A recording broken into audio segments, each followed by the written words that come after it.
Yaqindan buyon jazo lagerlari va boshqa bostirish vositalari orqali Sharqi Turkistondagi Uyg'urlar va boshqa musulmonlarga bo'lgan sistemlik besimni oshirgan Xitoy hukumatı ijtimoiy va madaniyat qurilmasini butunlay vayron qilish bilan bir vaqtda diniy va tarixiy yodgorliklarga davomli buzg'unchilik qilmoqda. Egilinishcha, Sharqi Turkistonning Oqtu noyisi Jamol Terak yezisidagi Bozor masjidi Xitoy tarafidan vayron qilingan. Onundan başqa yana nurg'un masjidlarning quluplanib, ibodatga yo'l qo'yilmaganligi, bularning faqat Xitoy va chet ellik sayohatchilar ziyorat qilgan vaqtda ochilganligi o'ttirg'a chiqdi. Bu masjidlardan ba'zilarining qavoxonlarga aylantirilib, Xitoy sayohatchilarining faoliyat markaziga aylantirilganligi oshkorlandi.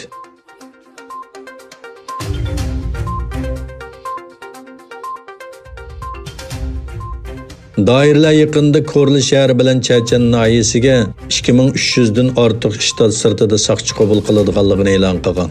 Korli shahri va Chechan noyilik hukumat to'g'rilarining e'lonida qayd qilishicha, shtat sirtidagi bu saqchi xodimlarining 2000 nafari Korli shahriga, 320 nafari Chechan noyisiga qabul qilindi ekan. Korli shahri bilan Chechan noyisining uqtirishida yangi qabul qilingan xodimlarning qolaylik saqchi punktlarida vazifa o'taydiganligi ta'kidlangan. Xitoy hukumatı 2017-yili boshlagan cho'ng tutqunning oldi keyinda rayondagi saqchi organlariga keng ko'lamli saqchi qabul qilishga boshlagan. 2016-yili rayonga 90 necha ming saqchi qabul qilinib, keyingi yili cho'ng tutqun boshlanib ketgan edi.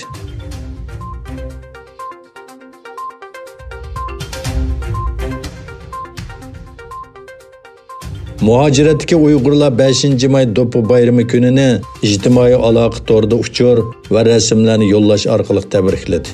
Uyg'ur tarafidan har yili 5-may Do'ppi kuni sifatida qabul qilinib va tabriklanib kelmoqda. Yaqinqi bir qancha yilgacha bu bayram Sharqi Turkistonda tabriklanadi.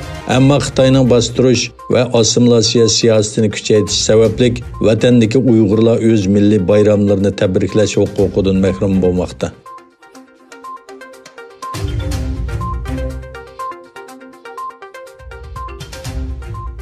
Amerika prezidenti Donald Trump yangi tipli Wuhan virusining dunyoviy bir vaboga aylanishida Xitoyning mas'uliyati borligini, lekin Xitoyni virusni qasdan qo'yib berdi deb qaramaydiganligini bildirdi.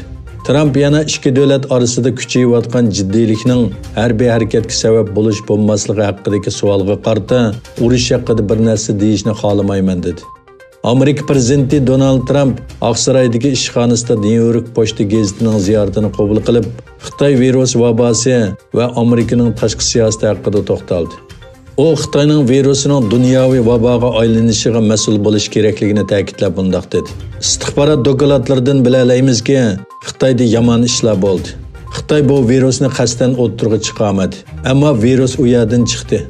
Trump Xitoy bilan kuchayayotgan jiddiylik sababli harbiy to'qinish kelib chiqish ehtimoli haqida so'ralgan savolga urush haqida to'xtalishni xohlamayman. Bilasizlar, Xitoy bilan bir necha oy burun savdo kelishimi tuzdik. Bu jarayonda ikki davlat munosabatida umidvorlik bor dedi.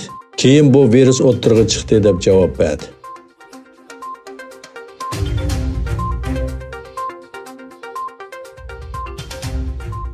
Iroq doiralari agar Amerika havo bo'shligining bexatarligini kuchaytirish uchun mudofaa sistemasi o'rnatmasa, Iroqning Rossiyadan havo mudofaa sistemasi sotib olganligini bildirdi.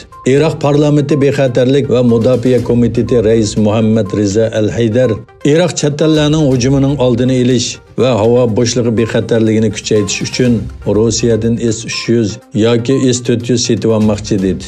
Haydar yana so'zda, agar bu davlatda harbiy baza va askarlar bor Amerika Iroqni havo mudofaa sistemasi bilan ta'minlamasa, o'zlarining Rossiyadan mudofaa sistemasi sotib olishga tirishadiganligini aytdi.